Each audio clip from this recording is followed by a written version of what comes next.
आदाब नाज़रीन, Z news में आपका खैर मकदम है। आज सुबह जम्मू श्रीनगर नेशनल हाईवे पर नौगाम के मुकाम पर एक टैंकर नंबर JK02AD0969 बहुत बड़े हादसे का शिकार हो गया।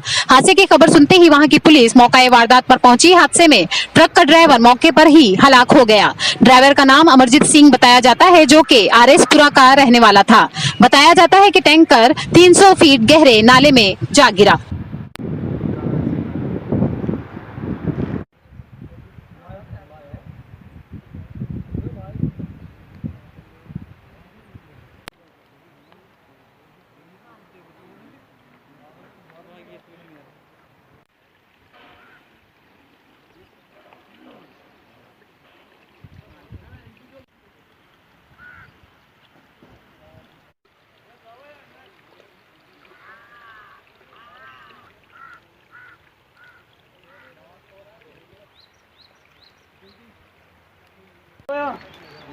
आ रही है आ रही।